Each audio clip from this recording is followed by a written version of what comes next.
ইন্টারনেটের কল্যাণে এরিয়া 51 অথবা 150 শব্দটির সঙ্গে আপনারা হয়তো অনেকেই পরিচিত হবার একটি বড় কারণ এখানে সংগঠিত হওয়া আজব সব পরীক্ষা ও গবেষণা নিয়ে পরিচালিত মিথ।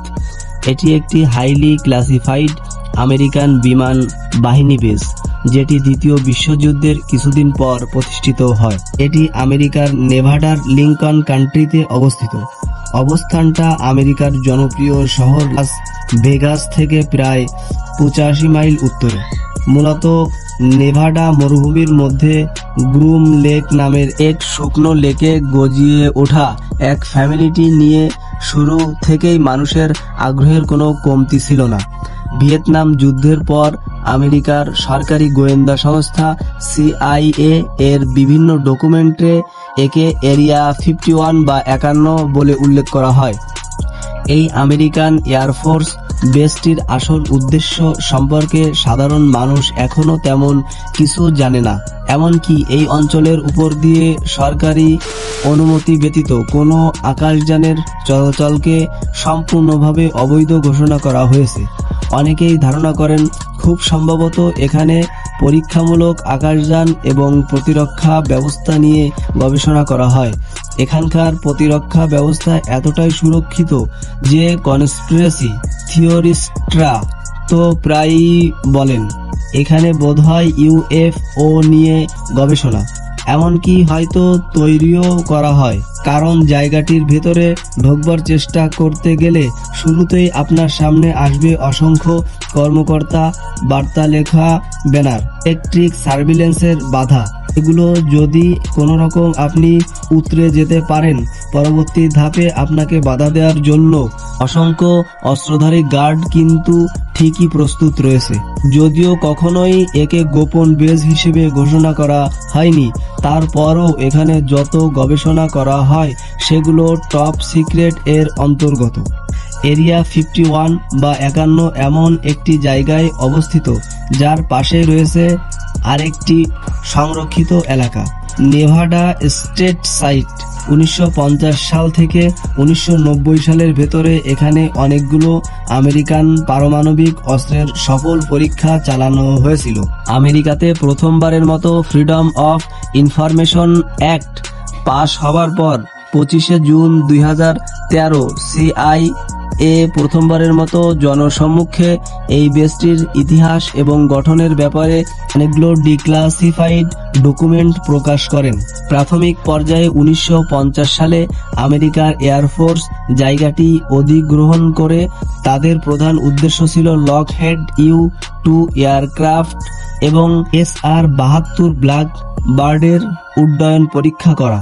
এই এরিয়া 51 এর চারপাশের এলাকা পাশের একটি ছোট শহর মিলে একটি বিখ্যাত টুরিস্ট স্পট হিসেবে পরিচিতি লাভ করেছে। এরিয়া 51 সম্পর্কে গোপনীয়তার ধারণ, ক্লাসিফাইড এয়ারক্রাফট গবেষণার সাথে সম্পর্ক এবং এখানে সংঘটিত বিভিন্ন অতিপ্রাকৃতিক ঘটনা এই জায়গাটিকে আধুনিক UFO এবং কনস্পিরেসি থিওরির কেন্দ্রবিন্দুতে পরিণত করেছে।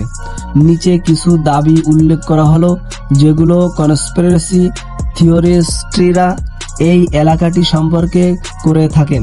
তারা মনে করেন এরিয়া 51 বা 51 হলো একটি কেন্দ্র যেখানে এলিয়েন টেকনোলজি সংরক্ষণ, পরীক্ষা এবং রিভার্স ইঞ্জিনিয়ারিং করা হয়। দুর্ঘটনায় পতিত হওয়া এলিয়েন এয়ারক্রাফটের জিনিসপত্র নাকি এখানে রয়েছে।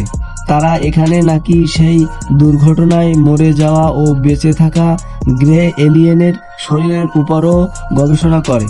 এমনকি এখানে এলিয়েন টেকনোলজির উপর নির্ভর করে বিভিন্ন ধরনের উড়োজাহাজও তৈরি করা হয়।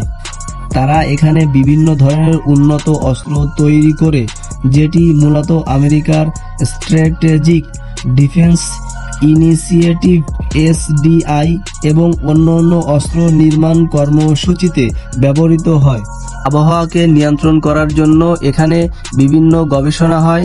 এখানে নাকি তারা টাইম ট্রাভেল এবং টেলিপোর্টেশন প্রযুক্তি নিয়েও কাজ করে। আশ্চর্য ব্যাপার, শোনা যায় তারা এখানে বিভিন্ন ধরনের অস্বাভাবিক প্রোপালশন সিস্টেম নিয়ে কাজ করে, যেটি বিখ্যাত অরোরা প্রোগ্রাম এর সাথে সম্পর্কিত।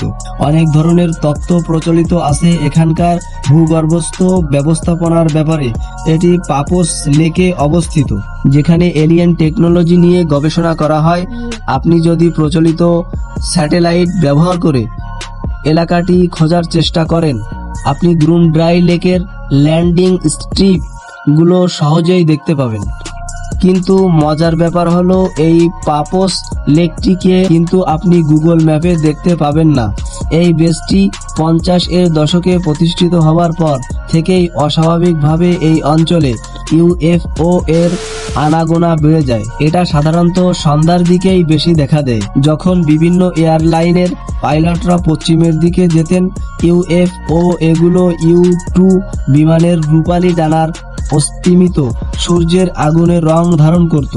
এরকম অসংখ্য ইউএফও দেখার ঘটনা তখন এয়ারফোর্সের প্রজেক্ট ব্লু বুক এ লিপিবদ্ধ করা হয়। প্রজেক্ট ব্লু বুক মূলত বিভিন্ন ধরনের ইউএফও দেখার ঘটনাগুলো অনুসন্ধান করে সরকারকে জানাতো। অনেক মানুষ এই কনস্পিরেসি থিওরিগুলো সত্য বলে দাবি করেন। এদের মধ্যে অন্যতম হলো বব লাজার, যিনি 1989 সালে দাবি করেন যে তিনি একটা সময়ে কাজ করতেন এই এরিয়া 51 এর সেক্টর 04 এ। তিনি বলেন, এখানে এলিয়েন স্পেস ক্রাফট নিয়ে গবেষণার অংশগ্রহণ করেছিলেন, যে কার্যক্রমটি নাকি সরাসরি আমেরিকা সরকার তত্ত্বাবধান করে। 2018 সালে প্রকাশিত একটি প্রামাণ্য তথ্যচিত্রে বব লাজার পুনরায় তার এই দাবি পুনর্ব্যক্ত করেছিলেন। একইভাবে 1996 সালে ড্রিমল্যান্ড নামে একটি তথ্যচিত্রে 71 বছর বয়সের একজন মেকানিক্যাল ইঞ্জিনিয়ারের সাক্ষাৎকার গ্রহণ করা হয়। তিনি দাবি করেন 1950 এর দশকে তিনি এরিয়া 51 এর একজন কর্মী ছিলেন।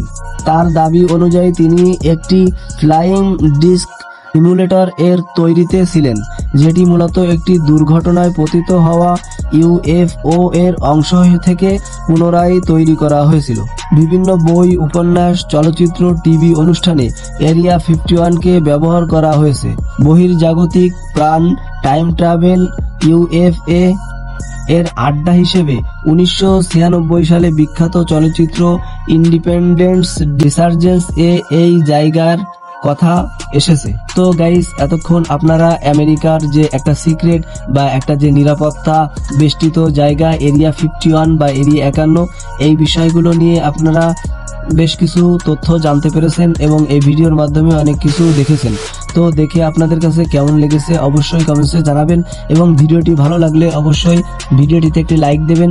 এবং যারা আমাদের চ্যানেলটি সাবস্ক্রাইব করেছেন তাদেরকে অসংখ্য ধন্যবাদ। আর যারা এখনো আমাদের চ্যানেলটি সাবস্ক্রাইব করেননি তারা অবশ্যই সাবস্ক্রাইব করে আমাদের পাশে থাকবেন। তো নতুন কোনো ভিডিও বা অন্য কোনো টপিকস নিয়ে আপনাদের মাঝে আবারও হাজির হব। সেই পর্যন্ত সবাই সুস্থ থাকবেন, ভালো থাকবেন। আল্লাহ হাফেজ।